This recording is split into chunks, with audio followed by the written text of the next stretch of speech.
Coming at you from the frozen tundra that is East Central Alberta, Canada, streaming live on YouTube, Facebook, Float, Odyssey, Telegram, and Twitch.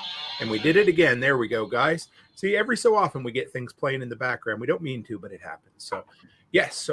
Welcome back to the workshop where we create community, find freedom, promote preparedness, and share success.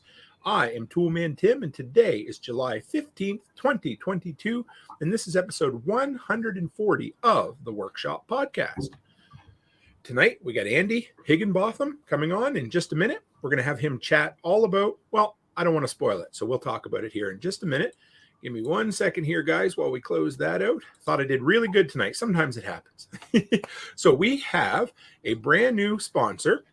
Hang on 1 second here, guys. We still have something playing in the background, and that never, ever happens any other time. I don't know what's going on here.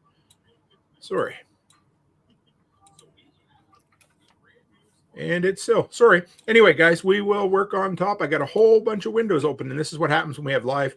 I want to call it live TV, but it's not live TV. So we're going to end the Telegram stream right now. There we go. There we go. Sorry, guys. So anybody watching on Telegram, jump over. We'll edit that out of the audio. When we're live, you never know what's going to happen. So we picked up our first sponsor. It's FIRESIDE GPS tracking. I'm rather excited. They offered a discount code of 10% for us. We will get into this further down the road, but use Toolman at wearsafe.com. And I'm excited. I can't wait to get my hands on some of their products to test because it's going to be some really good generator security. Now, the Sunday evening episode is going to be pre-recorded, but it's going to be a live stream anyway. So I won't be there, but it'll be streaming at the regular time. So just so you guys know, trying not to get too far off the schedule the way things have been recently. I know in the summer it happens, but just wanted to let you know it'll be regular 7 o'clock. That's when the audio and video will go live, but it will be there for you. I'm going to talk about, and this will be kind of pertinent to tonight's episode, but I'm going to talk about the rather massive telecom outage last week in Canada. It was fun. I was away from home. You guys heard the story, but I'll tell you all about it on Sunday, so you'll enjoy it. And finally, I talked to my IT guy today. You guys know PA Prepper. And hopefully within a couple of weeks, we will have some systems in place for the Workshop Patch of the Month Club. I'm really excited about that. I just like to keep ringing that bell so that you guys know what is happening and what is coming. So keep an eye out. And today's tool is the Tough Built Folding Sawhorses. They're tough enough that I left them out all last summer while I worked on siding, and the thing still worked and didn't rust up too bad. I'll throw the link in the description for you guys. And after a couple of technical glitches, let's bring Andy on. How are you, Andy? Doing good. How are you, Tim? Good. Just see, we get talking ahead of time, and I get bragging about how I got the whole system worked out. And then all of a sudden, don't know what happened. Got about 8 windows of Telegram opening all at once. So I got you to come on to talk about technology, and here we are. That's all right. That's a lot of how my technology stuff goes. I'm not really an IT guy, so.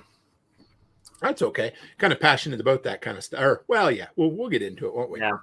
Right on. So we met in person finally at LFTN Spring Workshop, and you were one of the chefs there. We had a good time. Wrong, but I was there cooking.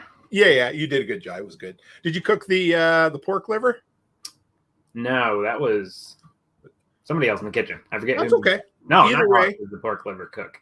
Becky loved it, and she, all of that. Like she really enjoyed the food you guys put together. It was great. So, and it was nice to actually meet you in real person, in real life, and put a face to a name and a voice. And yeah. So tell me, well, for the workshop and everything, who is Andy? Where'd you come from? Where were you born? Yeah. First high school job? So I'm from Indiana in the United States. Canadians. Live in Indiana. I've lived here my whole life. I live, 20 miles from where I grew up. I went to college in Indiana. I'm a local boy, happy here, I guess. But yeah, so grew up kind of in farm country, not very technological area down here, right? I live in the middle of cornfields and, well, more cornfields, really. Went to college, did a whole bunch of stuff in high school. As far as jobs, like I've moved rock for a living. I've dressed up as Spider-Man for money. I've done magic for money. I've done all kinds of things. Cleaned dirty machines in a tool shop, all kinds of stuff. But currently, I actually work in engine testing. I do testing on truck engines. Not like I'm anything top secret. I just try not to like say a lot about my employer. Yeah. Not like they can say, "Oh, you're talking about who you are," and blah blah blah. But yeah, so that's what I do professionally now. Live on a little mini farm. My wife and I have 26 acres, 4 kids. We're getting into raising sheep and cattle and chickens and ducks and all that. We've done that on and off for several years and been here for about 2 years and really trying to get a little small farm going. So, yeah. Nice. How old are your kids? 9 to 1, and then 1 more on the way. Okay. Oh, so will that make 5? That'll be 4. Oh, 4. Okay. All Sorry. right. Yeah. Did I say we have 4 kids? Oh, that's okay. Whatever. Yeah. 3 outside, 1 inside. I got to slide back. You got to tell me about this Spider-Man thing. So when I was in high school, I worked for an entertainment company, and so I twisted balloons. I did magic, and then I dressed up as cartoon characters.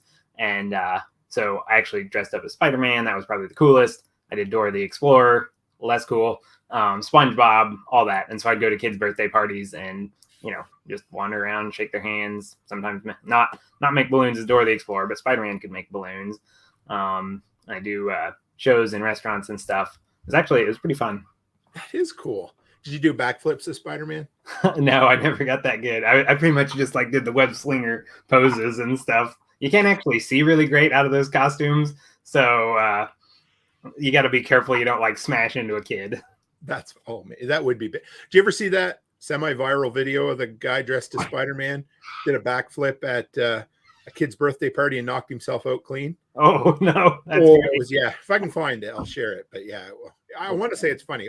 I'm sure the poor kids were not for him, but no, he did. Well, he didn't feel anything at the moment, But yeah. What'd you take in college? So I actually have a business degree, which has nothing to do with the work that I do. I studied a bunch of stuff. Actually, I found college really frustrating, but I like learning. So I think would have been a good candidate for a good liberal education, which may be impossible to get these days. It was hard to get, even if, back when I was in school.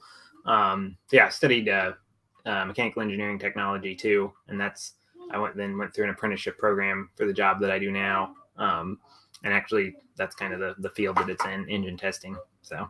Okay. That's cool. Yeah. You know what? I don't know. I have said this so many times.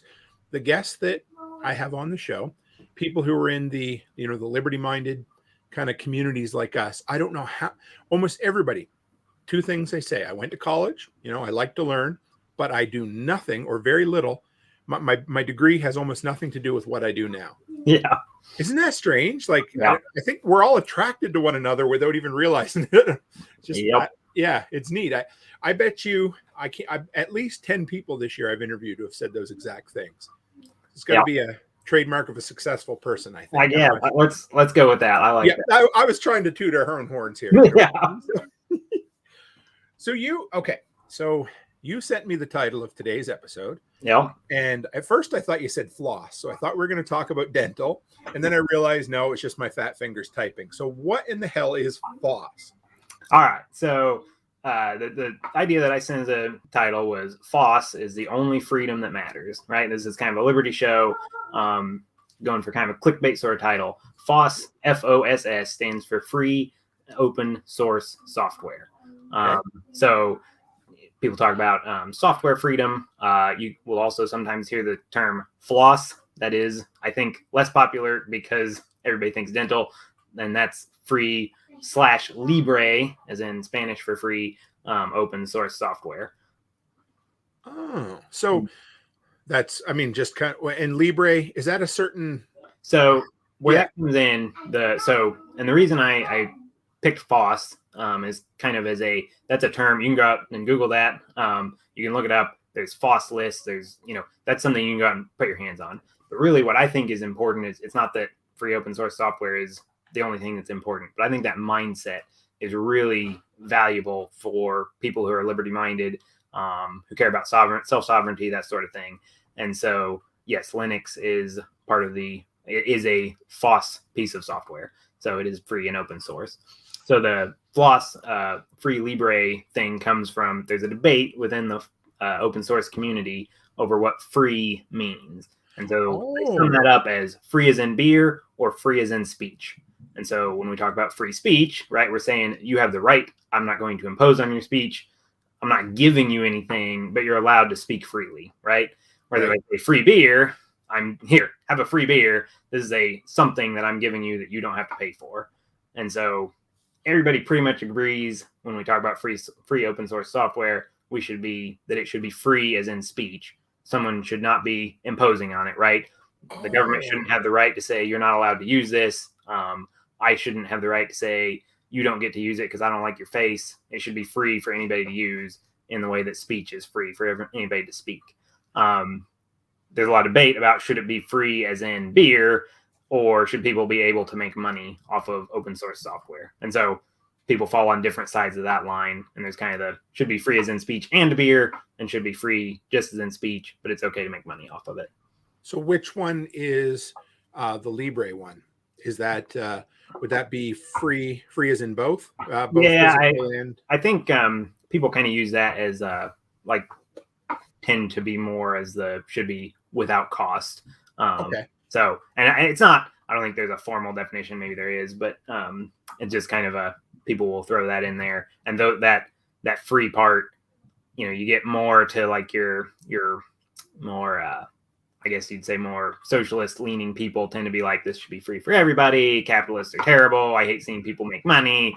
All software should be given away freely with no cost. And then other people say, well, here's a developer who spends 90 hours a week making this work. Shouldn't he have some way to make money and pay for himself? So Haas said, so I'm an open office user.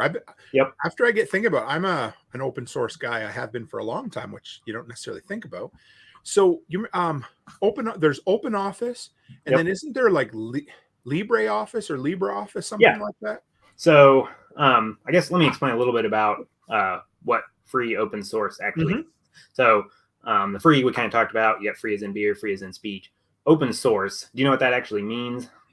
Does that mean that, I'm going to guess here, and you can correct me if I'm wrong, but it means that the code itself is open for inspection? Yes. So that's kind of the upshot of it. There you go. All right.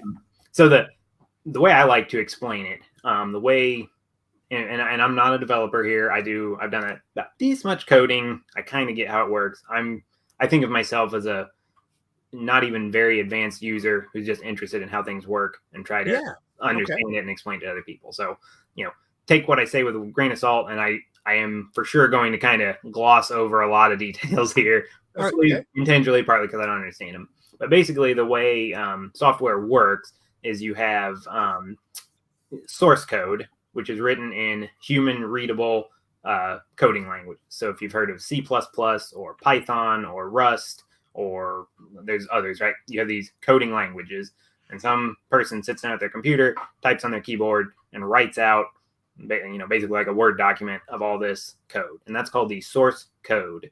And then that source code gets compiled by a computer. It's called compiling. And it gets turned into binary code, which is ones and zeros, which is what computers actually execute. And then you have an executable program. And so that's, when you download an app, it's been compiled and you're just downloading that executable program. And so executable programs are very hard for a human being to know what they actually can do.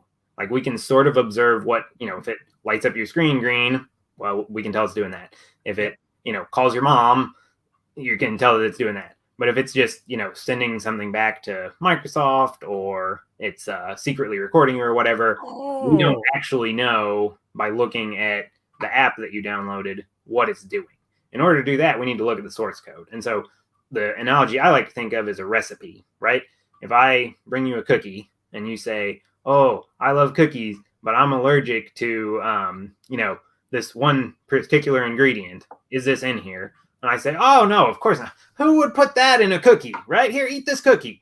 Well, how do you know whether or not that's in there? You have to trust me, right? So if I seem like a nice guy, you probably eat the cookie. If you're super allergic to gluten and you pass out when you eat it, and I hand you what looks like a really tasty chocolate chip cookie, and I say, oh yeah, it's definitely gluten-free. You might not take my word for it, right? But if you can look at the recipe, you can inspect it, right? You go to the grocery store, you read the ingredients on the back, you know what went into it, you have a lot higher confidence. And the cool thing with software is with open source, anybody can compile it. So not only can you read the recipe, but I can hand you the cookie and you can say, well, show me the recipe. And I can hand you the recipe and you can go, hang on a second.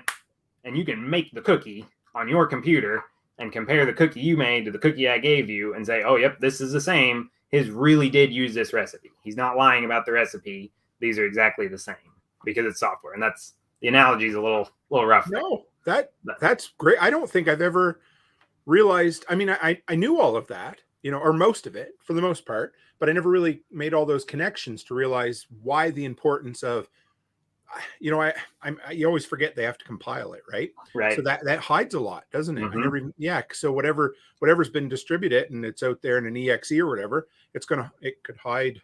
Like Jaggy said right here, he said it may be free to download, but may take your details, email, and make money from it, Yep. So, or they could be sending them back too, right? Right.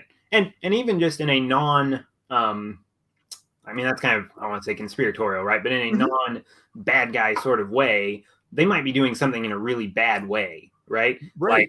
Like you could, to go back to the cookie example, if you can see every step of the process and you can see in their factory and you look and you say, oh, you guys are still like, you have, you're making wine and you have a bunch of barefoot people trampling the grapes. Like that went out 700 years ago. We don't make wine anyway like that anymore. I don't want people's foot stink in my wine.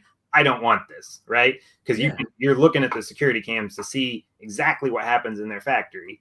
Whereas, does the wine taste bad? I don't know. Is it going to make you sick?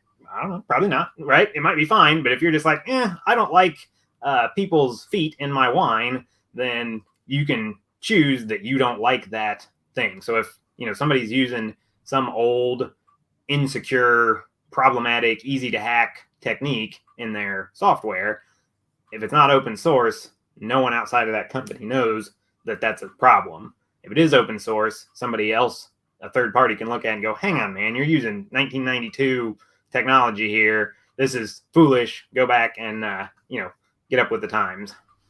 So you're going to, So when it's open source, you have the efficiency of the collective too, right? You've got everybody out there who can look at it and say, hey, we could make this improvement. Yep. I had a buddy that used to volunteer. He was a fisherman and he knew how to do things really well. And occasionally he would go fishing on someone else's boat just to help them out so that he could learn how to do things more efficiently, or in vice versa, share with them how to do things. So that makes sense. Sure. Yeah. So you end up having the whole, okay. I like that. So that's cool. So that's another benefit of it. And Haas said Firefox browser was or is, or I don't, do you know? It is open source. Yep. Okay. Yep. And go ahead. What's that? No, go ahead. Sorry. I'm just going to say there's a ton of open source stuff out there. Like the backbone of the internet and computers in general really is open source software. You and I individually and the average person uses way more closed source software than is out there. So the majority of servers, or at least a large portion of them, run on Linux, which is open source. Tons and tons of the, HTTP, TCP IP, like all these protocols, all that stuff is open source. That background stuff that people are using open source is super duper common. And you can have stuff that has open source components and the whole program is not open source, but it's using open source components. It's very, it's not a super black and white line of what is and isn't fully open source. So here's a bit of a left turn, or, maybe we didn't have it in our notes, but I'm going to ask you anyway. So how about these things right here? Are they more or less open source at this point? Because traditionally, most everything was on a PC. Now things are tied down, or, tied down a little tighter on some of them. So how is that going with mobile? So basically all mobile in the world is on either Android or iPhone. Right. iPhone is 100% closed source. Apple's entire business model, you've probably heard it described as a walled garden. That is their thing. Like the way Apple wants to do business is we make really good hardware. We have pretty good software. We do it right. If you do it not the way we do it, it's wrong. You should buy all your stuff from us. It works together really well. And don't bother trying to change settings because we already set them right for you. Until the next update. Sorry. Yes. Yeah, right. That's kind of how Apple works. And so iPhone is completely closed source. You can run there are open source apps that you can run on iPhones, but by and large, all the Apple stuff is completely closed source. Android is kind of weird. So Google is like, on the one hand, really great, and on the one hand, really terrible. Yep. All Android phones are using at their base a software called Android Open Source Project, AOSP, which is released by Google and is completely free and open source. So anybody in the world can take AOSP and do whatever they want with it. 100% open source. You have never seen AOSP in your life. No one runs that. Everybody takes that and they build on it. So when you buy a Samsung's phone, they use TouchWiz, something, I forget what they call it. Samsung has their own operating system, and they take AOSP and they tweak it and they modify it and they add this and they add that, and they come up with whatever they call their specialized thing that's designed to run on Samsung phones. Motorola does the same thing. Everybody else, every manufacturer is doing that. They're all using a slightly modified version of AOSP. And even like the Pixel that Google sells, they have their own customized version because AOSP is very basic. Like the camera sucks. The calculator and the alarm clock suck. It's all like super duper basic. You can get, so my phone, I've got a Pixel, and there are free open source builds out there. Oh, and so those like Samsung's and Motorola's and them, as far as I know, none of them are fully open source. Like we don't know. You read my mind. To their stuff. So it started open source, but we don't know. I don't think any of their operating systems are actually still open source by the time it gets to your hands. They're called custom ROMs because AOSP is open to anybody. You and I could say, hey, we want to make a phone system that does blah, blah, blah. And we could just go do it based on Android. And so Graphene OS, have you heard of that? Yeah, vaguely. Yep. So Graphene is probably one of, if not the most secure and private versions of Android. And that's where a guy whose name's Daniel McKay started this project years ago. And he has hardened it. He's gone in and made it significantly more secure. And you can just download that. If you own a Pixel phone, you can just download that and install that operating system on your Pixel. And that's what I have. I use Graphene. And there you go. So mine's completely open source, but most are not. So what's the user experience with that? Like you're a bit of a techie guy, not super techie, but obviously more than, the 18-year-old kid using an iPhone or whatever, right? So what would that be like for the average Joe? So it really depends on what you enable. Graphene has actually improved massively in the last 12 months. So just to give a little bit of backstory, I've always been kind of a private person. I got into privacy and security stuff on the internet in about 2016, started going down that rabbit hole, went pretty far down the rabbit hole. It's kind of dark and lonely down there. So I came back out. I used Copperhead OS back then, which was Daniel McKay's original project.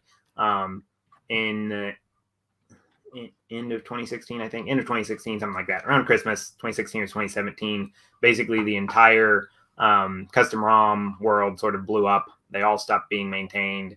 It was just sort of like a mess, and it's completely recovered from that and is much better than it was. Like it's gotten way better. It's awesome now, but Graphene had, at that point, I used Copperhead for, I don't know, a few months, and it was basically unusable because you couldn't get any apps for it. And a smartphone without apps is practically useless. Today, you can Graphene or Calyx OS is probably another one. The Graphene guys would argue it's less secure. The Calyx guys would argue it's just as secure. I don't know. That's what I put on my wife's phone. It is, I would say, Calyx for sure. And I think Graphene probably pretty much is basically indistinguishable from stock Android from a user experience. There are a few things that don't like, for example, I put the Google camera on my phone because the Google camera software, so that's the app that is on a Pixel that you buy from Google. I downloaded that app because their camera is much better than the one that comes with Graphene. But it doesn't link with my gallery. So you know how you take a picture and then you can click on the little thumbnail of it and go straight to it. I can't do that. I have to close out of the camera app, go to the gallery app and open it up, which not a big deal. There's little stuff like that where things don't quite play nicely together. But other than that,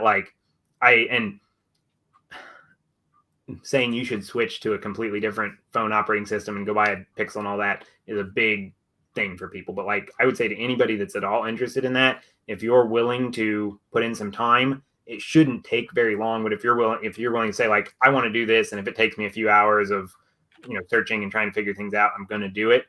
I think it's 100% achievable for anybody to be using an open source, private and secure oriented phone today.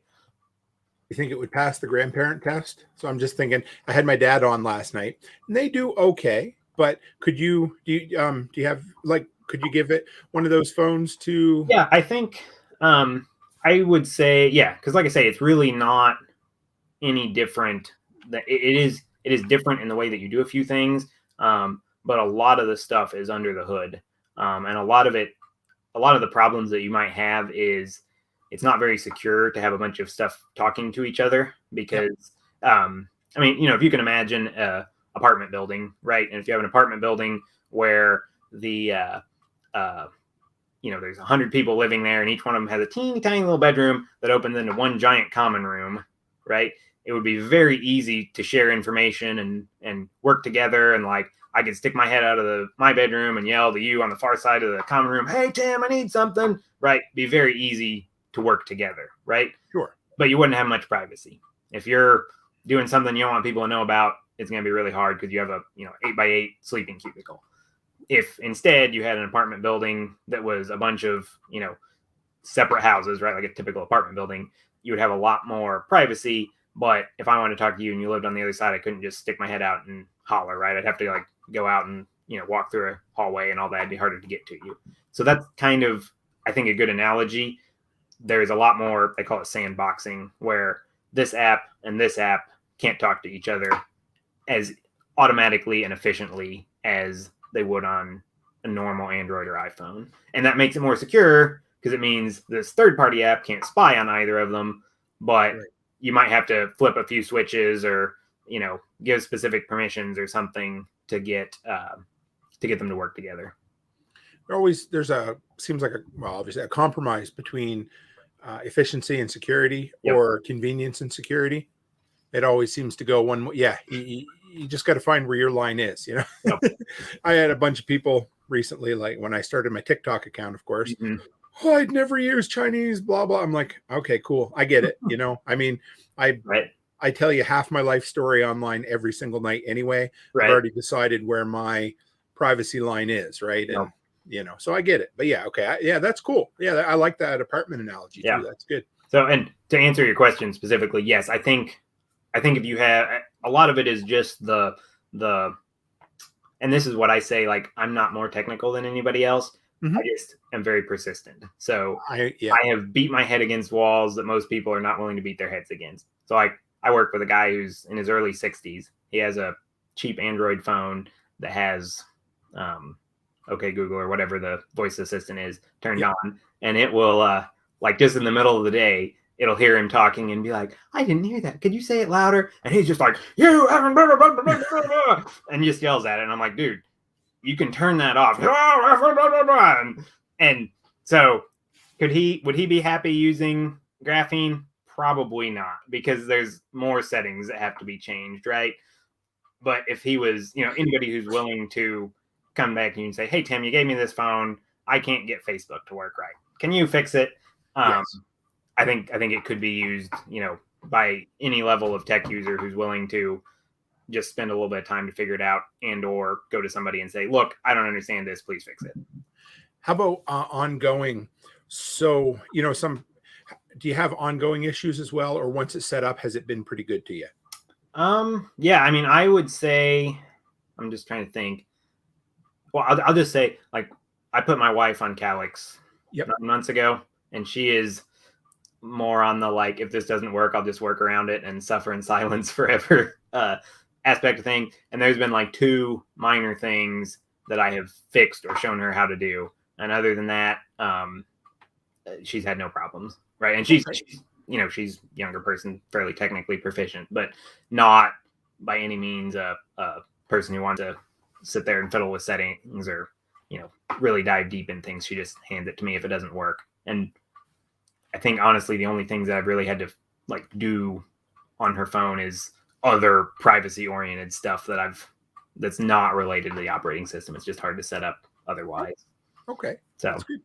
I've had 3 or 4 good questions. I'm going to star them. So anybody wants to throw them up there as we go. And if you've got some time at the end, Andy, we can bust through a few of them too, because it seems a lot of interest tonight. This is good. I always love that, Have you heard of the de-Googled phone? Is that similar or a little? So that's what that is, that one? That are you talking about the Telegram group or? I've seen the guy. I never liked Rob Braxton. Is that? Yeah, and there was a guy I watched on YouTube for a while too. He's Asian or Oriental. That's probably Rob Braxton. Yeah, awesome guy, man. I love. Yeah, so I think he is selling phones that he's put graphene on. I think. Okay. I'm 99% sure it's one of those two, but I think he does graphene. So why? I mean, it should go without saying, but I'm sure you can answer this a hell of a lot better than I can. But why is this important for, anarchists, liberty-minded folks, freedom-minded, homesteaders? Any of us that are in this kind of, we'd rather just be left alone and be allowed to do our own thing. Why does this matter? Absolutely. All right. So I could answer that, but I think it's better if everybody answers that for themselves. So if we can walk through some questions, you can answer as a proxy for everyone listening, but everybody, absolutely. I want everybody listening to think about this yourself. So first question, we talk about what we could call information technology, right? Phones, computers, the internet, texting, all that stuff. Do you use that on a daily basis? Yeah. Okay. That's easy. Are you using it more than you used it 10 years ago? Yeah. Okay. Do you think 10 years in the future, you'll be using it more or less than you are today? If I am, I'll be plugged into the matrix at that point. So, right. So at least as much as today, right? Sure. Maybe more, probably not less. Yes. Okay. So if we think about the people that are big names in technology and, just throw out a couple names here, who would you say is big names in technology? I'll go with Elon Musk and Tim Cook. Okay. Yeah. Tim Cook, good name. You like that? Yeah. I'm surprised you can remember that guy. I know it's Bill tough. Gates. Bill Gates is another one, right? Yep. If you had to guess, would you say that Elon Musk, Tim Cook, the other Tim Cook, and Bill Gates share your views about human rights, liberty, that sort of thing, or not so much? Even though some people in the liberty field love Elon Musk, I'm going to go with a hard no on all of those. All right. I'm sure Musk might be the closest to us, but I still think he's yeah. I mean, I'm not saying that they're 100% evil or whatever. Just if I had to pick somebody to represent my views, I would not pick anybody off the name of big tech CEOs, right? 100%. And so, if we say that technology is really important and a huge part of our lives, and we expect that to grow, and the people that are running it, we don't think have a liberty mindset, do we think that they're going to be making the world more or less liberty friendly in the future? I got to go with less. Yeah. So I see what I'd call the open source mindset as basically libertarianism in action, right? It's a meritocracy. If you want to learn to code and you want to build the best browser that's ever existed, there is literally nothing stopping you. Anybody can go out, learn how to code, and say, I want this tool to exist, and they can make it, and they can put it on GitHub, and if somebody likes it, they'll use it, and if they don't, they won't. And if somebody wants to change it, they will, and if they don't, they won't, right? It's completely this ethos of make things that work. If other people see value in what you're doing, they will reciprocate value for value, and you can make the world a better place. You don't have to ask permission. You don't have to, go through some government department. You don't have to work for the government. If you want to do something to make the world a better place, you can just go out there and build it. And that seems pretty liberty minded to me. And so I think that ethos is important for all of us to kind of get into our minds. And then if we're going to be using technology and we can use things that are made by, and don't get me wrong, there are a lot of people in the open source movement who are not liberty minded at all, right? There's a lot of more socialist leaning people in there. Right. Yeah. But if we take aside the politics, right? If we're just talking about how do you think the world ought to work, the other Tim Cook, through his actions, is indicating that he would like to control a completely closed system that everybody in the whole world uses, and he and a handful of other people understand. And I don't want to live in that world. Can you imagine an Apple car? Anyway. Right. Yes. Daniel McKay, that develops the software that's on my phone, wants to live in a world where he personally fixes things, and if somebody else can fix it better, they take it and they fix it better, and that's it. And so I would rather, I'd rather use technology that he develops than technology that Tim Cook develops. And you know what's cool? I mean, whether some of them are socialists or some of them are anarcho-libertarian, whatever you want to call it, the fact that we agree on that one area is instead of always focusing on what we disagree on, hey, we can focus on that and work on, well, let's get this one thing working right, and then we can fight over all the stupid, not inconsequential differences afterwards, right? Yeah, absolutely. So okay, I mean, I've been sold anyway, but I mean, what's simple? Like I said, the grandparent test for phones and things, but how do you start doing this? Like, do I need to, do everything through Onion and go in the dark web and, hide in a corner, or what do I do? So the simplest thing you can do is, I assume you've downloaded an app on your phone or installed software before, right? A couple times. Yep. Why did you do that? Because I needed it. Exactly. It filled a need. Yes. Yeah. So anytime you need something, you think, I need to be able to fill in the blank. And then you probably go search on the internet and find a tool that will do that, or don't. But if you find one, you try it, and then you start using it. My suggestion is just start looking for open source things that will fill the needs that you have. So the next time you think, I need something that does blank, go to your preferred search engine and type in open source blank and see what you find. And if there's a great option, then use that.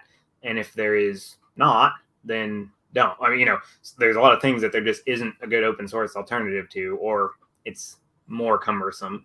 So if it doesn't work for you, I don't think everybody should be purists and berate themselves for not using 100% open source software. But that's kind of what I was hoping to share in this interview, is just like, if you get this mindset and you just go look for open source alternatives, and I sent you a couple links to put in the show notes to. Yes, I got them all in there for you guys. All these alternatives, and so that would be like step number one, is just getting your mind like, I prefer to use open source zero knowledge encrypted tools wherever possible. So I mean, talk about encryption really, which we can in a minute, but so when I look for a new fill in the blank, I would prefer that it be open source and zero knowledge encrypted. And if I can find one, I use it. And if I can't, I don't. So that's kind of step one. And we can talk about kind of some specific softwares and good tools and stuff. But does that kind of answer your question? Yeah. I guess my first step will be switching back to an Android after a decade of Apple use, because I'm on a Windows computer, Windows PC with you. And I use GIMP, I use OpenOffice, I use Audacity. Yeah, those are the main ones. I just switched. I don't know if anybody else has found. Do you use no? You probably don't use Mozilla, but whatever the latest update over the last couple months was almost unusable. So I've been using really on Firefox.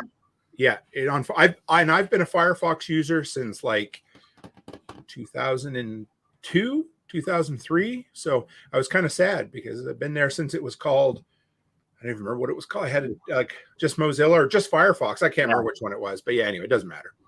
Yeah, I was a Firefox user for a long time. That's been recommended as the best privacy respecting browser by most of the people I listen to for years. And so I've used it for a long time, and I've been mostly switched to Brave. I don't know, for probably 6-8 months, and because it seemed like it was just starting to have problems. How's your user experience been? Because to be absolutely honest, and this will probably fly in the face of some people in the Liberty field, because I do appreciate, the freedom, the open source, but I do want a good user experience too. So how's that been? Because some of the stuff I've tried,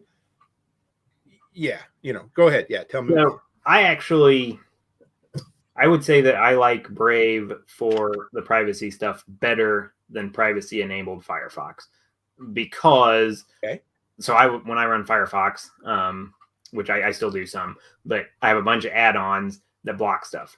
And so it breaks websites sometimes. And if I can't figure out why, I have to go through a bunch of different add-ons and turn stuff off until the website works. Whereas Brave, that's all centralized into the browser. And so, if you have a website that just flat out won't work and you're willing to take your shields down to make it work, you just go up there and click turn shields off, and then it'll work. And you're giving up all the privacy stuff.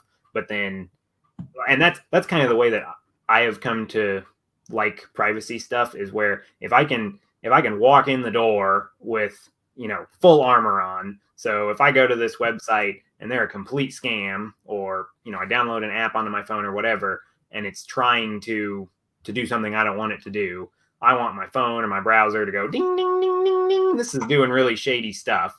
Right. And then I've got all this armor on. If I want to just turn around and walk back out the door and say, oops, I didn't, I had one time years ago, I was on Facebook at my work, on my work computer, and I was just scrolling through Facebook, and a friend had posted some article about something pretty interesting sounding, right? Sure. I clicked on the link, and I get this flag that says, your company is blocking your access to playboy.com. And I'm like, oh, back. Right. I really read it for the articles. Right. Yes. Right. Like, I didn't even look at the URL. Right. It just, it was, but I was glad that my company IT did not let me pull up playboy.com on my company laptop, because I don't want to do that. Right. So that was, and, that's kind of a silly example of it, but same thing with Brave. I've gone to a good example, unit converters. Like, whenever I need to convert units, usually I will Google them, right? I'll just Google, me too. I just did earlier. Yeah. And then I just click on, whatever comes up. Well, with Brave, sometimes those always use scripts. So you cannot use one of those converters without enabling scripts. Well, I just pull up the little thing, and if it says we're blocking 337 trackers, 236 scripts, and 112 ads, I'm like, you know what? I'm just going to go back and pick a different website. And I go to a different website, and it says we're blocking 27 scripts. And I say, okay, I need scripts, enable, and I use it. So I have backed out, because seeing that there's stuff that I don't like there, I have a decent idea of, after, just because I've used Brave, if I see, I'd say 1 to 30 scripts, probably 30 is a lot, but that's not unreasonable. If I see like 70 scripts, you're looking like a spam website. I don't want to be here. And so that's my thing with Brave. If it's easy to turn, I want privacy on by default and easy to turn off. And then I can make the choice, hey, this is something that's worth, giving up a little bit of privacy or security here. I'll turn it off, or no, I'll just go somewhere else. So again, it's a compromise. Yeah. But I like your analogy. So, if you want to hop in and take your armor off for a few minutes, you're taking that chance. But, I think of that scene in Saving Private Ryan. I think when they're storming Normandy, and the guy gets shot in the head with his helmet, and he takes, look how lucky I was, and gets shot in the head again. But the chances of that happening is pretty slim. But I get it. Yeah. So if you go in and you're like, oh, somebody's throwing a whole bunch of rocks at me, I better back out. If I go in and it's maybe one guy with a slingshot 40 feet away, I might be okay for a few minutes. Okay, cool. Yeah, that's awesome. So I guess probably a PC would be the easiest thing to talk about. Like what's 3, 4, half dozen pieces of software that you'd say give you good user experience and also respect your privacy? So I spend a lot of time encouraging people to use password managers. Yes. So I would say, and this is kind of going back to just like overall internet security, like a password manager is the number one thing you can do to improve your security, and it actually improves your life, because most people are using some they've got, Toolman Tim rocks with a Z and zeros for the O's and whatever, and that's your password, and you put that in everywhere. And sometimes you put a special character after it if you have to, and sometimes you put some numbers if you have to, and then you're forgetting, and maybe you've got them written down somewhere and you're having to go dig it up, or you need to get on, and that's annoying and stressful. A password manager completely gets rid of all that stress. I have no idea, hundreds of entries in my password manager. and anytime I need it, I just pull it up. And the questions like what was your mother's maiden name and all that sort of thing that we'll put in. Well, that's like security theater, right? Like if I'm your friend on Facebook, I can probably figure out what street you grew up on, what your dog's name is, what your mother's maiden name is in 10 minutes, right? So I just put in made up stuff. I get weird looks when I go to the bank and they say, what's your mother's maiden name? And I'm like, hang on, let me look up. Igloo Icicle, right? They look at me real weird. And then I explain, I say, well, it doesn't actually matter. I just need to know what the answer is. You're looking for. You ask that question that matches what's on your computer. And I have it on my computer in my hand here. So this is, and they'll go, oh, that's pretty good security, really. So super recommend password managers in general. Any of the well-known, LastPass, Dashlane, 1Password, those are all fine. Those are all closed source. Bitwarden is the one that I prefer. Personally, it's a completely open source project. You can actually self-host it and run it on your own computer so that your stuff is never stored on anybody else's machine. It's got phone apps. It's got PC, Mac apps. Like you can put on basically any software. You can sync all your passwords between. It's zero knowledge encrypted, which means you and only you can access your passwords. And so you just have the one password you need to get into the password manager, and then everything else lives in the password manager. So, okay. Man, so everybody knows I'm still starring all these questions. We got a bunch, so we will work through them, but I want to dig into this. So say Bitwarden, I'm guessing the answer to this is no, but can I put Bitwarden on my iPhone? Yeah. Yep. Okay, cool. iPhone, Android, Mac. I don't think there's a computing device, a common computing device that you can't put Bitwarden on. I'm gonna have to try it because it is a real pain in the ass. Passwords, period. Mm-hmm. I rely on Google a lot. I used to use Facebook. Oh, hey, you want to log in with Facebook? And then all of a sudden, they're like, hey, we want your friends. And yeah. So I use Google, of course, because most everything I have is hosted on Google. Right. But that's good. I'm going to try that. So it sounds like you can have it on so you said you can self-host with Bitwarden as well? You can. Yep. But could I still use it on my iPhone as well? Yep. Okay. I like that. Okay. That's really cool. And that, just to give kind of a technical definition that helps people when they're looking at these, you can have locally hosted or like cloud hosted, basically. So the most hardcore secure password manager that people use is called KeePass. And KeePass is only locally hosted. So you make a database and it stays on whatever you're making on your phone or your computer or whatever it is. And if you want that to be on your phone and your laptop, you have to take a flash drive, plug it into your laptop, copy it over, plug it in your phone, copy it over, and update. And you can do, there's ways to do that, like with Google Drive or whatever, right? Which sort of defeats the purpose. But there are ways to automate that, but it's a very labor intensive to maintain it across multiple things. So if if you're somebody that only ever uses passwords on, you got a flip phone and a laptop and that's it, and you only need it on the laptop, KeePass is great, right? For those of us that have, a phone and maybe we want to share some stuff with our spouse and we got 2 or 3 computers and sometimes we have to log on a work computer or whatever, Bitwarden's great for that. They call it your vault, which is a encrypted file that has all your passwords in it that does get stored on a server somewhere. So if you're self-hosting, it's your server that you physically control. If you're not, then you can host it through Bitwarden, and they're like the developers that maintain that also maintain a server system that you can store stuff on. I think they actually just came out with something which I haven't looked into that's improves on that. I don't know any details, but there might actually be a better solution available with them now. So this one, there's a couple here that kind of tie into this. And for those on audio, Freedom Media Corp asks, what if the password manager gets screwed up and you can't get in? Good question. So at the basis, if you can't get into your password manager, you're in big trouble. But when we say, what if it gets screwed up? So there are 2 pieces to this. You have the software itself and the database that has your passwords in it.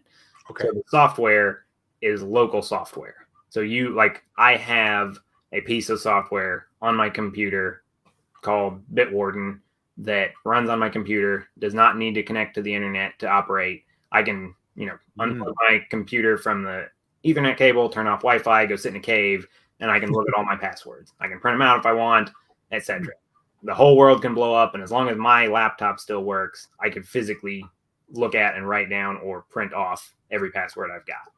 Okay. A database then gets encrypted, and that's what gets uploaded to the server, and then it just gets downloaded on any other computer that I'm using. So my phone has an app called Bitwarden, and they just make sure that the database matches, right? Via the server, my phone and my computer talk to each other and reconcile the database using that server, and then the server holds a copy of the database. So if their server goes down, I can't update. So like if I haven't used my laptop in 2 months, I changed a bunch of stuff on my phone, and the Bitwarden server is not working, and my phone's not working, I'm not going to have all that new stuff on my laptop. But everything that's been kept up to date will still be there.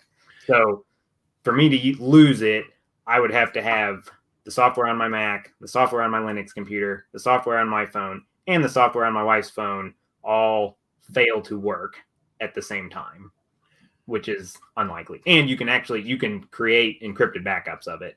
Okay. You can store locally and open as plain text. So, and if they were stored on their server as well, you could pull that from them. I assume they've always got a backup. So you can actually even log in through a web browser. So like you can go to any computer in the world and just go to bitwarden.com and enter your login information and open it. I wouldn't do that from any computer in the world, like, I do that on my work computer because sometimes, which is not super duper secure squirrel, because they could theoretically be logging my keystrokes and know my password.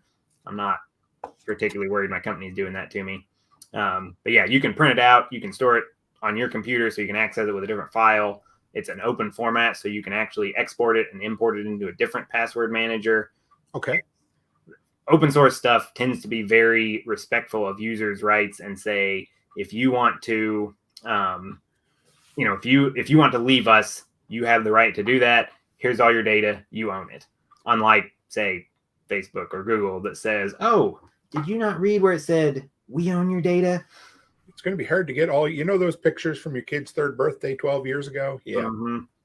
Yeah. So, okay, the old adage, 2 is 1, 1 is none. And I like to add 3 is a guarantee. Yep. So how does that apply? Because you said if you can't get in. So, okay, what happens if I can't access, like I get it. You can back up the database itself. Mm-hmm. But what happens if, I don't know, my thumbs get cut off if I'm using thumb, or my face gets disfigured in a horrible accident, or I forget, what is there anything you can do that's safe to mitigate that? So, and this goes back to zero knowledge encryption. Encryption is just using math to encryption is multiple things, but what we're talking about here is using math to turn readable data into unintelligible and meaningless data.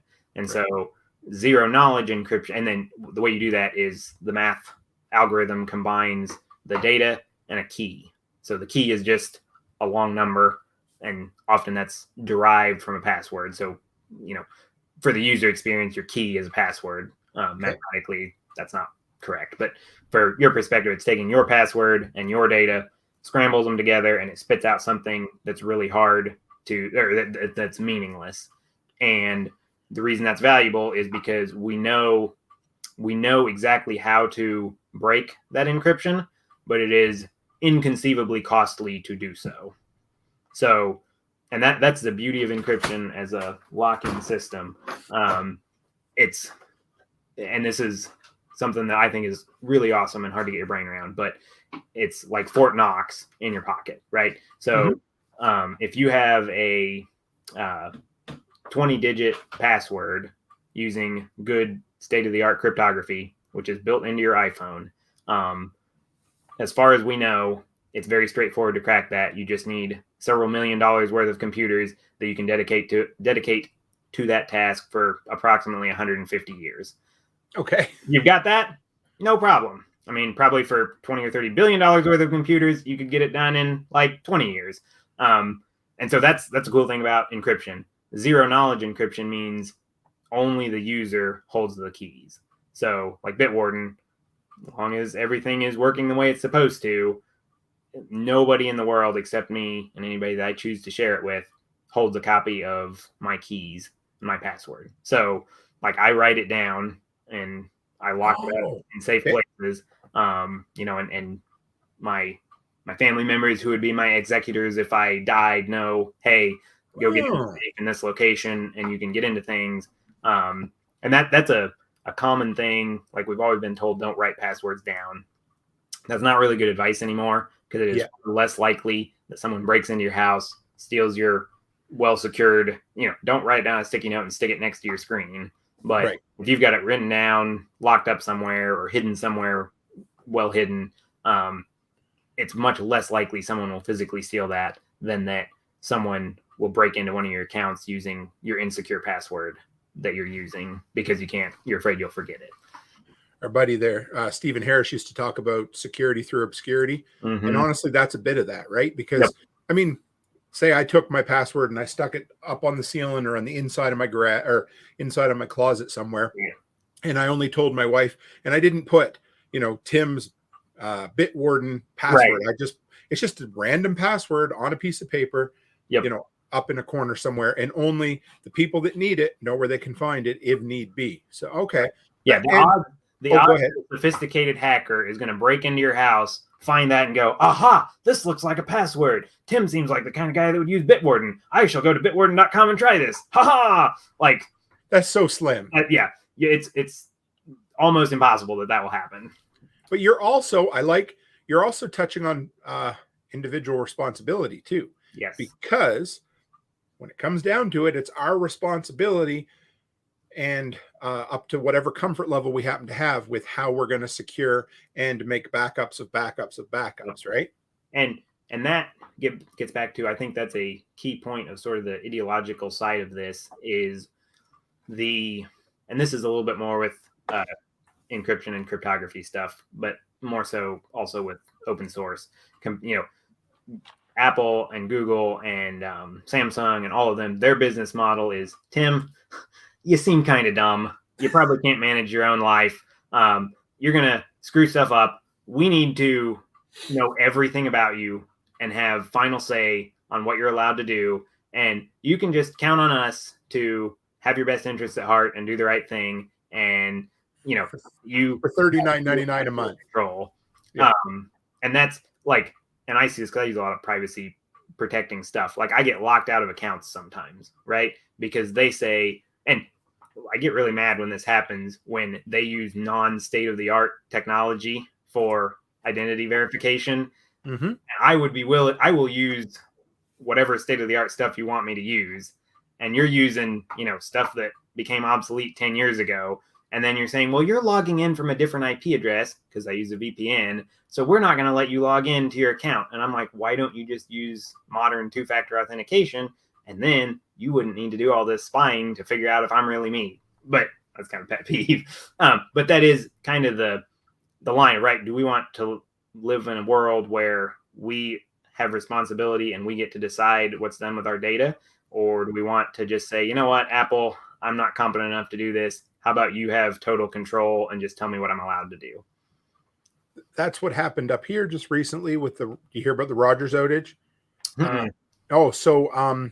Last Friday, the largest telecommunications company in Canada suffered depends on who you talk to and whether it was a network intrusion or a whatever, it doesn't matter. Mm-hmm. So roughly half of all cell phone users couldn't use their phones. Wow. The point of sale software interface for the entire country went down. Couldn't use debit cards anywhere. Third-party bank machines couldn't work. Couldn't call 911 for well over 12 hours. Wow. Very interesting. So, and guess what most people's answers were? This is a spoiler alert for Sunday's show, but of course, everybody, how could the government let this happen? What we need is more government. And then the government says, all right, guys, you have 60 days, all you big tech companies, to come together with a solution so this doesn't happen again. It's like, anyway, that's my hobby horse. But yes, I get you. So So if nothing else, Bitwarden on a PC at home, Bitwarden on your mobile phone, and then this might be stupid, but no, I think it would work, couldn't it? Do you have facial recognition on your phone? I have a fingerprint. I don't. Thumbprint.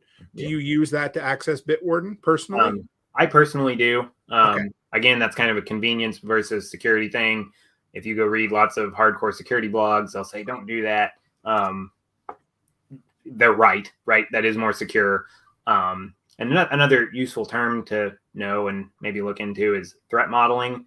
And that's when you talk about security, threat modeling is just figuring out who am I worried about, what am I worried about them doing to me, and what am I willing to do to prevent that. So, if you go on the run from the Canadian government and the U.S. government is also mad at you and you are trying to sneak, into some friendly country to live as a political refugee for the rest of your life, yes, you need to do all the security stuff. If we're not there, then it's kind of a matter of what convenience are you willing to give up. And you can get a lot of security by giving it's an 80-20 thing, right? You can give up 20% of convenience to get 80 or 90% of security. And then you can say, okay, this is enough. Like, I don't want to make my life miserable. I'm better than almost everybody at this, so I'm done. What a great practical attitude you have. There's so many absolutists that are like, if I don't, the only way I'll communicate with a carrier pigeon and handwritten notes, like, no, I get it. That's cool. I appreciate that because, somewhere in the biggest, like you said, there's a compromise there, but I like the 80-20. If you put your armor on and you wear it almost all the time, it's better than never wearing it at all. Yep. And a lot of things, like I would be very comfortable saying I am absolutely certain that it is impossible to use Bitwarden or any other password manager in a way that makes you less secure than not using a password manager. So any way that you use that in the most convenient, I mean, I guess, if you sticky note the password to your computer or like you yell it across the room at work or whatever, right?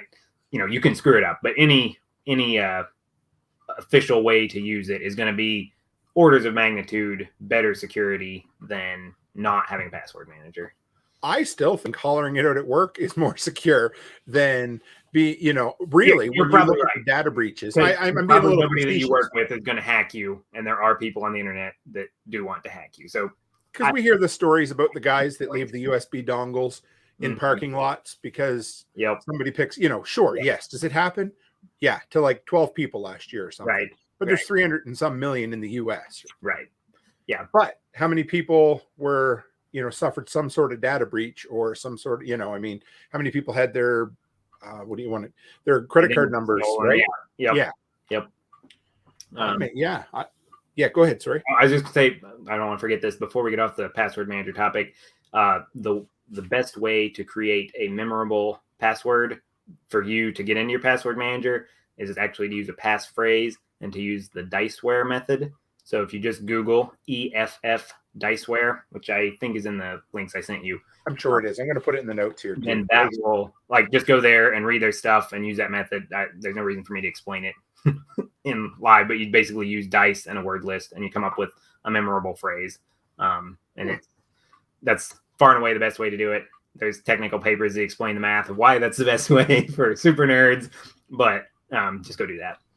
And that's a practical pen and paper style way of doing it to an extent, right? Yeah. So you get basically you just download a word list on your computer, use Control F or Command F to search that, and then you roll 4 or 5 physical dice, get a number, search that number, use that word. That's the essence of it.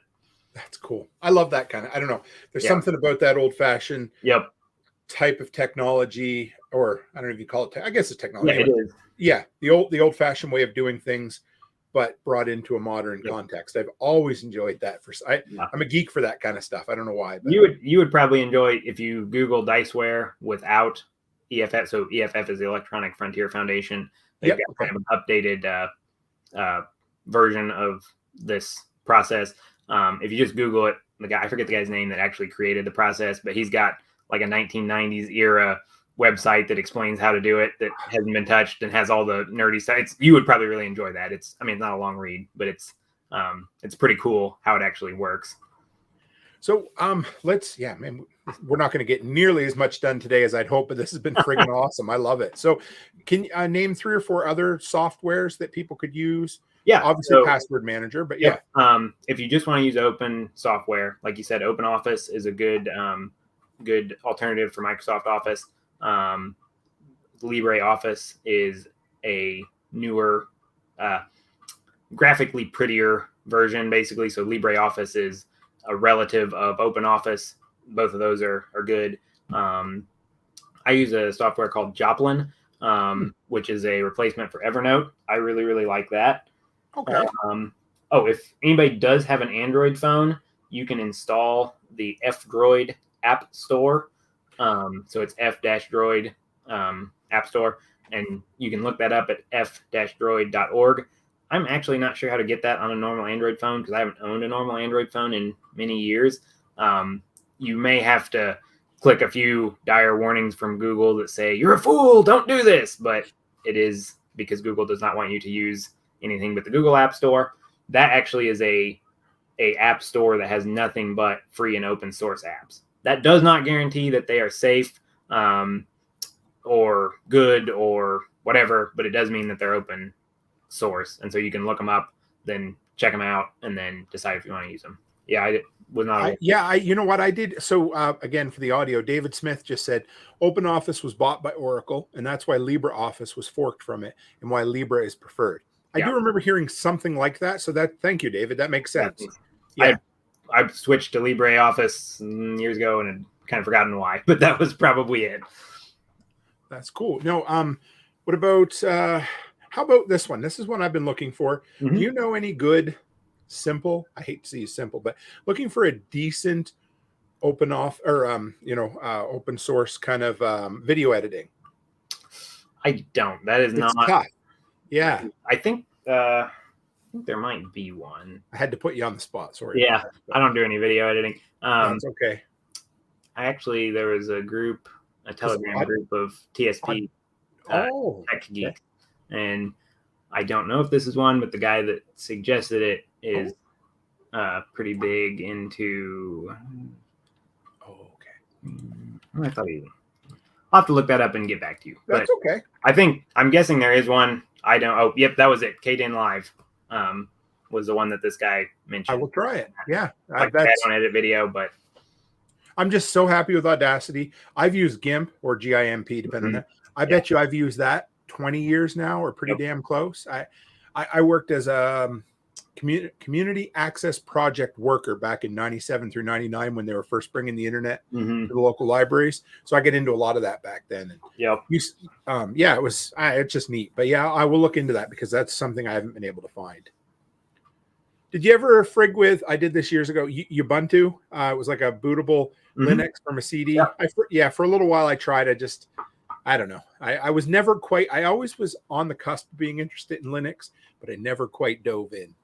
It's actually, and I guess just overall, I would say I've been really paying attention to privacy and security stuff and somewhat open source since about 2016.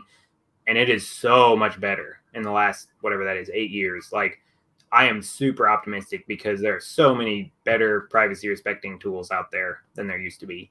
And so Linux, I'm on a Mac right now because it plays nicer with my speaker, and I've not been able to figure out why my Linux machine won't always recognize, or sorry, not my speaker, my microphone. And since I've never used StreamYard before, I didn't want to get on and not be able to be heard.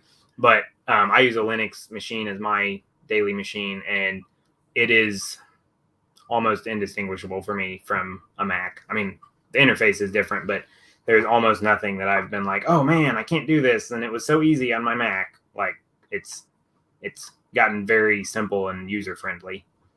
So let's touch maybe on one more thing here real quick. I wanted to ask you, and then maybe we'll look at some of the questions. But is it, are you okay with people making money from open source? I mean, I'm assuming you're probably a bit of a free market guy, So number one, how does somebody make money? How does that fit into the open source thing? And, maybe chat around that a little bit. So that's a really good question. You're right. I am a free market guy. I'm in favor of people who do good things making money for doing those good things.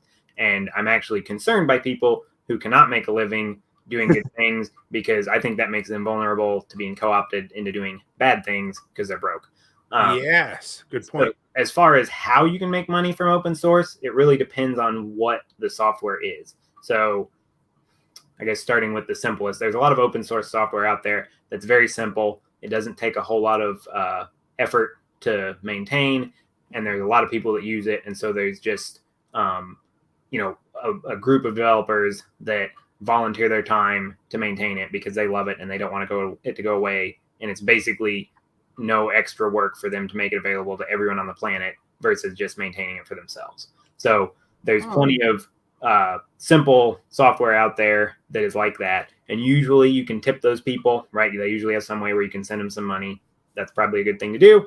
Not a super sustainable way to make a living, but a lot of people are doing this as a passion project because they like working on software. They want this to continue to exist. So Caliber is a software I use to manage ebooks.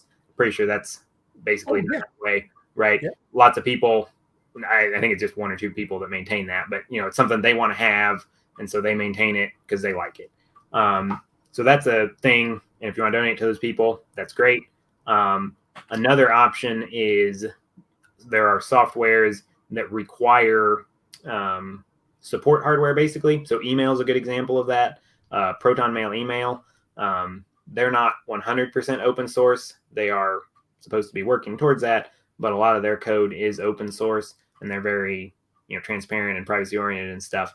But they guarantee that they will make all of their services available for free to everyone, forever. But it's like low tier services, right? So you get 500 megabytes of space in your email inbox, and you get all the features. It's a freemium model, right? You can get a free VPN from them, but it's pretty slow. If you want the faster VPN, more storage, more email addresses, more features, you can pay. And they have, price tiers from pretty cheap to pretty expensive for that. That works because email requires hosting. So they are actually, you don't download their software onto your computer and use it. It's a webmail interface, right? Somebody has to be running a bunch of computers to make that work. So that works really well for stuff that's hosted. Another good way that's done, are you familiar with the Embassy server, the Start9 Embassy? Oh, a little bit, yep. So the way they do it, their code is open source, and it's freely available as source code. So if you know how to compile code, which is not particularly difficult, right? But most people don't know how to do it. If you know how to compile code, you can go download their code from free, compile it yourself, and run an Embassy on your own Raspberry Pi and never give them a dime. And they 100% support that. You can do that. You can go into their Telegram support chat and say, I compiled Embassy and now I'm having a problem. Can you help me? And everybody that works there will get in there and help you. And they are happy to do that.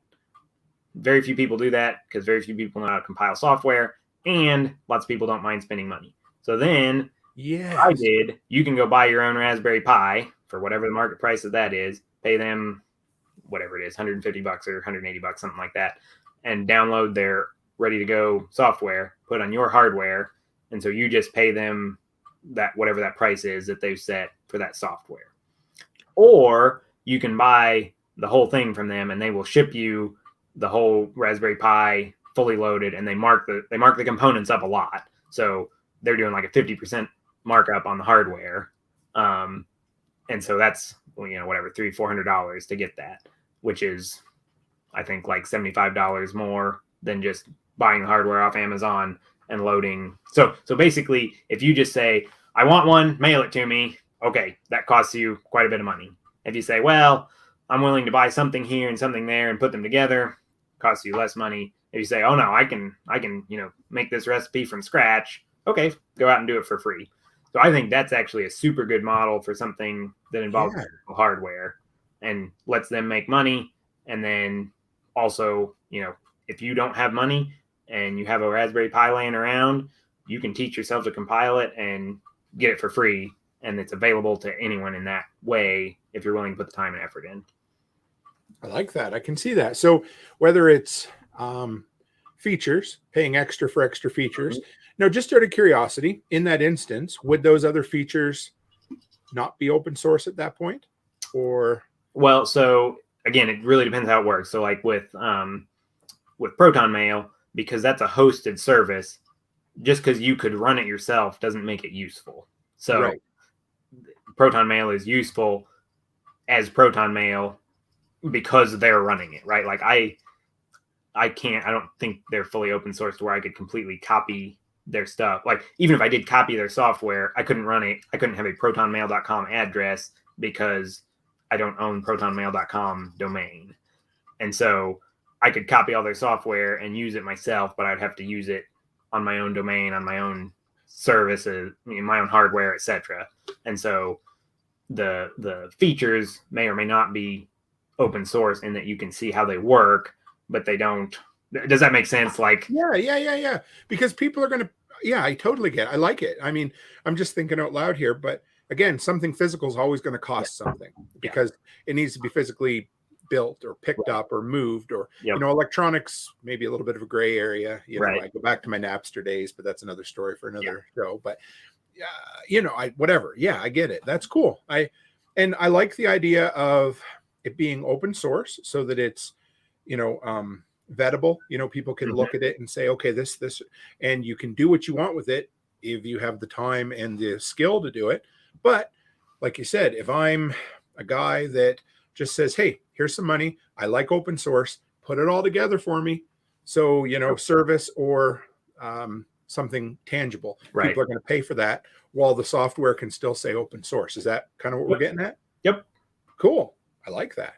Do you want to answer some questions? Sure. Let's do it. All right, man. This is the most I've ever starred. So we're doing great tonight. This is a good it's great. So yeah, and you can pass or whatever. We got 10 of them so far. So Jaggy, that's do you know Jaggy? He is my brother from another mother over in Scotland. He is up either really late or really early right now. So if he's still listening, then there he is. Yeah. Jaggy just said time isn't usually free, and I think it's always a good practice to pay for good service that takes time. I like that. So he just threw that up now. But so his first one was, I'll bring them up instead of is there a time limit when closed source becomes open source? No. So closed source means it has not been released. So like Microsoft and Mac OS and all that, closed source just means it's not been released to the public, right? There is somebody who has seen Microsoft's code, but you and I can't see it. So when we say open source, like if you want to know how Bitwarden works, you can go to github.com. You can download the source code for Bitwarden. You can read every single line. You personally, anybody listening to me right now could do this, can go read every single line of their code. You can put it into a compiler. You can see what comes out the other end, and you can see if it's Bitwarden. So that's what we mean by open source. So if someone has not released their code out into the open, then it's not open source. And you can obviously sit on that as long as you want. Right. And it's kind of like the the Colonel's 11 herbs and spices. He can hold on to it as long as he wants. Yep. He's never forced to. Okay. Exactly. Yeah. Here's one from Haas. What program should someone learn for beginner that is did I read that right? What program should someone learn for a beginner that is still relevant to this day? I'm guessing he's asking programming language. Sure. I learned QBasic in 95. Yeah. So I'm not a programmer. I don't know any programming languages. I think if you want to learn programming, you should ask somebody that knows more than me. I would say I have done enough basic programming that I understand like the linear nature of programming, which I think is really valuable. So in that sense, I don't think any time spent learning any coding language would be wasted, because it might not be super useful, but I think what you will learn is valuable, because what little I have learned has been very valuable to me, even though all the stuff that I know how to code in is basically, I don't really know how to code, but the tiny amount I know is not very generalizable. That's what he was asking. So yeah, that's cool. Yeah, that makes so more so what you're saying is, learning the skills to code is probably more important than any particular language. Well, if you want to become a coder, you need to learn a good language. But right. I think if you if you pick up a 1998 textbook on C Basic and you read it, you will probably benefit from that. Sure. There is actually a cool, you can take, I think it's CS 135, from Harvard. You can go take a basic introduction to, and you can actually take quite a few introductory coding classes from Harvard as like you, what do they call that? Auditing, I think. Yeah. You're not getting any credit. You can if you want to pay for it. And this is actually basically an open source thing, right? You can go watch the videos on YouTube and go through them all, and you can sign up and they will email you the assignments. And then if you want to pay, they will grade the assignments. And if you want to pay more, they will give you college credit for having done the assignments. But if you just want to learn, you can take the class for free. And I've watched a few of their lectures and they were really interesting. I like that. Yeah, I did that with a film studies course a few years ago. Mm-hmm. A lot of them are doing that. So yeah, that's cool. And that is basically higher ed being forced into open sourcing their outrageously priced stuff. Well, they're going with the freemium model there, right? You want extra features. Right. Yeah, exactly. Yeah. Jaggy says, what's the best way, be it apps or otherwise, to get your mobile device to work? Oh, to work faster. If you know or don't know. Depends a lot on what your mobile device is. If you're using iPhone, probably buy a new iPhone. That's about it. With Android, there is stuff you can turn off. If you are willing to be pretty adventurous, go to the OSINT or Privacy, Security, and OSINT show, Michael Bazell. He did a episode a while back on how you can actually go in and turn off built-in features in a basic or a standard Android phone. And he was talking about doing it for privacy, but getting rid of bloatware will also speed up your phone. So that's pretty advanced level of doing stuff if you want to do that. I think you answered this one a little already, but Haas wanted to know, have you messed with Raspberry Pi yet? So I have an Embassy from Start 9 that I played with, and then I have an old Rock Pro 64, which is another single board computer, less popular than the Raspberry Pi. I bought it because it had a really awesome case that you could mount hard drives in. That was a mistake because the software is not as good. So I have a tiny bit. I think they're really cool. I just haven't had a use case that I was willing to devote the time and energy to. Is there a steep learning curve with those or no? Okay. And that's actually a pretty good way to, if you think you might want to learn Linux, that's a pretty good way to, well, they're a lot more expensive right now than they were a year ago. But if you have one or want to go get one, you can set up a full Linux computer and be, totally separate from your other hardware for $100, $150, something like that. Just going to ask you a quick question going back to Bitwarden. They I should be able to figure this out pretty quick, but they sync automatically. Like, so if I save a password, okay, I think that's the big thing I learned was Bitwarden. I'm going to use that after we get done here. Yeah. But yeah, so if I put it in here on my PC, it will show up in the database, same as like Gmail or whatever. Right. I mean, it's like anything else, right? Sometimes there's latency, and sometimes, like one complaint that I would make about Bitwarden, which I should probably just submit to them, it doesn't update. What the Android app actually won't update itself unless you have internet connection. Like, you can't save a new password. You can read all your old ones, but you can't save a new one unless you have internet connection, which is unusual. But Jaggy wants to know, this is what I'd like to know too. Yeah. Messenger, WhatsApp, and then let's throw in Telegram and Signal because they're a little. Anyway, yeah, go ahead. That was actually on my list of things I wanted to mention. Good. So yes, there are. So Signal is fully encrypted.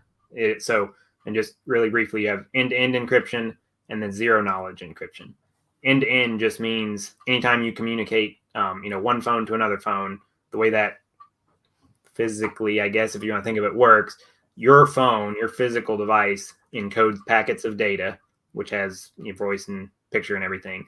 And then it takes that packet and it sends it to your router, which sends it to your ISP, which sends it to somebody else, to the Signal server, all the way to the other person's phone. And then that physical device translates it back into voice or whatever, right? Mm-hmm. That's just how the internet works. End-to-end encryption means that it's getting encrypted on one end. So it gets encrypted on my device. What gets sent to all those other computers in the middle is fully encrypted and not readable by anyone without the keys. And then when it gets to your device, it gets decrypted. And so it's never off of my device or your device without being fully encrypted. So that is end-to-end encryption. You'll hear it called E2E. Mm-hmm. 8-9 years ago, everybody would say we need end-to-end encryption. Well, now there is a lot of end-to-end encryption. I am 99.9% certain we're using it right now, right? My voice is probably being encrypted on my computer and sent to your computer and wherever else it goes to go out on all the places it goes and getting decrypted there. So nobody can spy on it in the middle. Right. But the question is, who has the keys? Did you have to enter a password to speak to me tonight after you logged into StreamYard? I don't. StreamYard uses. Right. I didn't either. So you and I don't hold the keys. So right. The keys are held by somebody else, probably StreamYard, maybe Google. Oh, I see. So no one can read it without whoever holds the keys permission. Not my keys, not my crypto. Yep, that is exactly the same thing. And so, like iMessage on the iPhone is end-to-end encrypted. So it's no one can read that without the keys. And the only people that holds the keys is you and Apple. Tim Cook, yeah. Yeah. And so that's where, and you can actually, I'm trying to remember, I'm pretty sure you can store that to where it's not stored off of your device and they probably can't get to it and stuff. But by design, it is not built to be zero knowledge. Zero knowledge encryption is a term that gets used for when you and only you hold the keys. So Bitwarden is zero knowledge. We talked about that a little bit. Signal is also a zero knowledge. I'm going to say Signal. So if you have Signal on your phone, you can dig around in there and you can actually see your keys. There's a number that is your key. And that's the same with your crypto wallets. If you have any crypto wallet, you can, I take that back. You can't actually see the keys. You can see your seed phrase, and the keys are actually generated from the seed phrase. But that's the same thing, right? That seed phrase is not stored anywhere except on the device that you have it on. So just real quickly, Signal is zero knowledge encrypted. So I really like Signal. Wire is another good app. I use Wire all the time. I actually think it's technically superior to Signal, but it's a lot less popular. So I mostly use Signal now. I still have Wire. The nice thing about Signal, pro and con, and this is a trade-off question, right? Signal connects to your phone number, which makes it trackable, right? You're tying your identity on Signal to your phone number, which is likely tied to your real name and your credit card and your address and all that stuff. So from a pure privacy perspective, a lot of people don't like that. A lot of privacy geeks don't like that. But like I have Signal as my default texting app on my Android phone. And so if I ever text anybody who also has Signal, it will default be zero knowledge end-to-end encrypted. I don't have to set that up. It just automatically happens because I'm using Signal that way, which is pretty valuable to me. WhatsApp uses the same protocol as Signal. And so it's actually, WhatsApp is definitely my favorite Facebook-owned thing. I was going to say, that is Facebook, right? Right. I think they're probably being honest. They probably can't read your messages. They do see all the metadata. So they know who you're talking to. They know when you're talking to them. They know how often, how big the packets are, right? Like they know a lot about that, which is, I think, why they're willing to do it, because they like knowing that. So I prefer Signal over it. But, if you have a friend that's Facebook messaging you and they also use WhatsApp, absolutely get off Facebook Messenger and use WhatsApp. Nice. I'm actually surprised we haven't, again, as a freedom kind of liberty-minded community, moved more towards Signal and away from Telegram. Mm-hmm. Because I really love Telegram. It's become my go-to. But the more and more I hear about it, the more I'm like, it's really not much better. So Telegram, I think this is a really great example of a principle that I think is a problem and why I want to talk about this stuff. Sure. What I see happen a lot in the liberty movement, is we look at Facebook and we go, wow, Facebook's awful. We hate Facebook. We want something else. And so then what we go to is basically Facebook owned by a nicer person than Mark Zuckerberg. And if you look at the incentives there, like what's the incentive for that guy to always be a nice guy who respects his users versus making a boatload of money by spying on his users? Not much. Right. We're counting on the people in control of these companies to be nice guys forever at the cost of probably, if they are successful, at the cost of billions of dollars to themselves. And that seems like a bad bet to me. So I would prefer to see us switch to things that are built in, where the incentives are like if it ever comes out that the people that develop Signal are spying on their users, they will be done. They're like, no, there will be a mass exodus. Like, the people that support them will stop helping them. Like, they will be over. That is their brand promise. And you can go download their software and read it for yourself and see that they're doing it for realsies, right? That's and cool. So now, the reason Telegram is nice to do a group chat with 1,000 people and have it zero knowledge encrypted is, I'm not sure if it's impossible. I don't know that anybody's successfully doing it right now. That's a really, really, really complicated problem to do. You said in a group? In a large group message. So like your Toolman Tim chat. Yeah. I don't know, what do you have in there? Hundreds of people, thousands of people? Yeah, like 120 people or so. Yeah. But, there are Telegram chats that have, or groups that have 10,000 people in it, right? Right. To do that fully encrypted is nearly impossible. And to be fair, like, if there are 10,000 people in the group and the federal government or someone from Google wants to know what you're saying, they're just going to join the group, right? Exactly. Like, yeah, sure. Yeah, that makes sense. For me and you to text back and forth, then yeah, Signal is a much better option because it is. And again, it's compromised. I don't want to say it's not important. Like, there's probably nothing horrible going to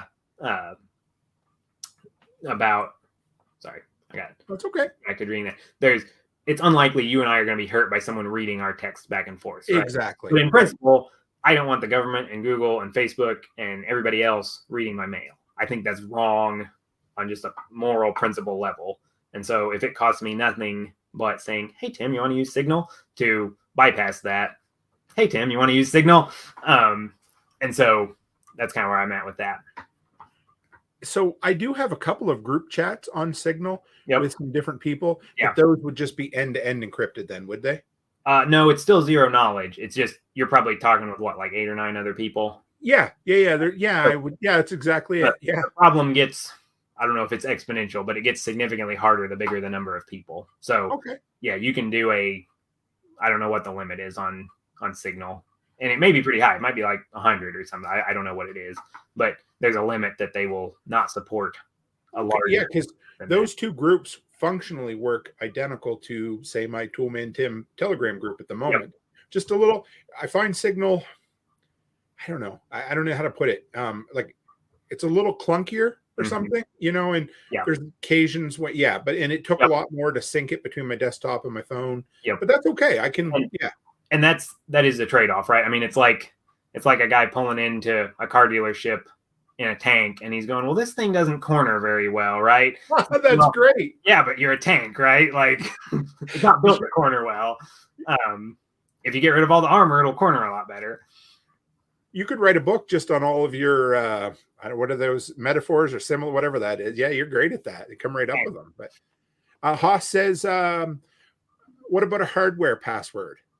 In other words, or a hardware key, or what? I don't know what the proper term for that is. We were talking about, having like a type-in password. I'm thinking like a USB dongle or something. So you can use, and I haven't played with this yet. I think the future of passwords is actually the FIDO2 standard, which uses cryptographic signatures instead of passwords. As I understand it, it's much, much better. So you can buy, YubiKey supports this. I think Google has a key for it. I'm trying to think. There's an actual open source hardware one. I can't think of the name of it. I can send that to you for the show notes. But that uses that FIDO2 thing, and that is actually really cool because the key never leaves that piece of physical hardware. So with a cryptographic signature, this is the same way Bitcoin works. I can send you a message, and you can give me your public key, and I can encrypt a message with that and send it to you. And you can decrypt it and send it back, or we can do it the other way. Like, there's lots of ways to do this. And that gives me mathematical certainty that whoever's on the other end has your key. Sure. Like, to an extreme level, right? Like, it's more likely that somebody threw a dart and hit a specific atom in the universe than that someone guessed your Bitcoin keys. So that's the future, right? Check out FIDO2, and that's probably what we'll all be using in a decade. I like that. So this one, maybe on this one, we can focus on the second part, I'm thinking. But Jaggy says, would you recommend one computer connected to the internet and another for personal secure, whatever? And And if so, what's the best way to transfer files securely? Now that maybe he might be talking personally, but I'd like to maybe go a little further, like online. You know, I used to think like FTP and that kind of stuff from years ago. But Yeah. what would you? Yeah. So personally, technically, that would be a little bit better. You get into this debate when people talk about hardware wallets for Bitcoin. It's a Bitcoiner. Being connected to the internet is not a problem. It only becomes a problem if you have well, there's two ways it can become a problem. One is if you have some sort of spyware software. So malware is what you would call that, right? You have a virus on your computer that is intentionally stealing your information and sending it to somebody else. And that is a real risk. You download some malware, it starts logging all your keystrokes, it knows everything you type. Now it has your password, knows what websites you're visiting, and some guy steals your credit card or whatever, right? So that's one way that you can get hurt. And that can't happen if it's not connected to the internet because it can't get out to that hacker. The other problem you can have from being connected to the internet is someone not physically, but specifically targeting you, right? So if I say, oh, I know Toolman Tim's got $10 billion worth of crypto on his laptop, I'm going to hack in and try to, and again, what they're going to do is they're going to specifically target you and try to install malware on your computer that will then give them what they want. That is very unlikely for average people. Like nobody's targeting me, probably nobody's targeting you. Like right. None of us are really that important for somebody to be doing that. General malware is a risk, but the best way to avoid that is to use good software, update your computer a lot frequently. Like anytime you're offered an update for your operating system for your computer or phone, you should do it. Well, anytime so not necessarily like a change, right? When it goes from iOS 12 to iOS 13, that's not necessarily something you need to do. But when you go from iOS 12 to 12.1 to 12.1.2, those inverted usually security ones, right? Or going from Windows 10 to Windows 11, I probably wouldn't do that right now. But when they want to put out a security patch or whatever for Windows 10, you always want to take those. So if you're doing all that and you're not a super secret spy and you don't have $1 billion worth of Bitcoin on your lap, or the keys to $1 billion worth of Bitcoin on your laptop, then I'm not worried about it. Like I don't do that myself. It is more secure. It's a giant pain in the butt. If you want to just use a flash drive to transfer files, that's you're probably way more secure doing what he said and just moving a flash drive back and forth. But the level of security versus the level of convenience is not, in my opinion, worth it. So say I took a really, really cute picture of one of my chihuahuas. Yeah. And I said, hey, Andy, I got a really cool picture of Maisie, my chihuahua. And I want to send it to you, but I'm really worried that the NSA is going to intercept it. Yep. So what would be obviously enough time and enough money and enough resources, even the NSA is going to hack it. But what's a practical but secure way to transfer files today from me to you? So if it's anything that will fit in email or Signal or one of these encrypted messaging apps, and you can just, a picture you can just attach. A text file is usually able to be attached or whatever. Okay. That sort of thing is fine. I'm trying to think. I found a really good tool for that the other day, and I cannot remember the name of it. But Bitwarden actually has a send tool built into it, so you can send stuff through Bitwarden's servers. And there's another one. I can't think of. Firefox used to have Firefox Send. I think that has gone by the wayside.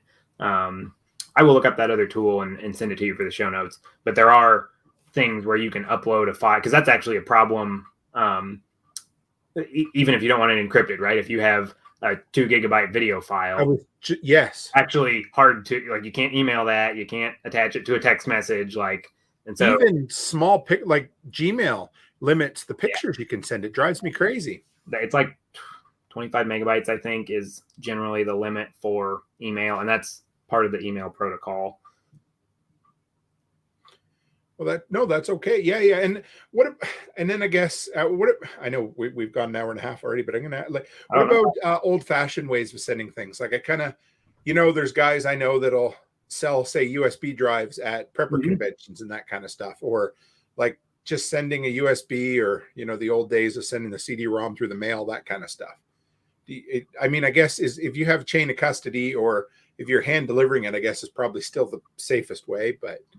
Yeah, I mean, I don't know physically how, and again, it kind of depends what your threat model is, right?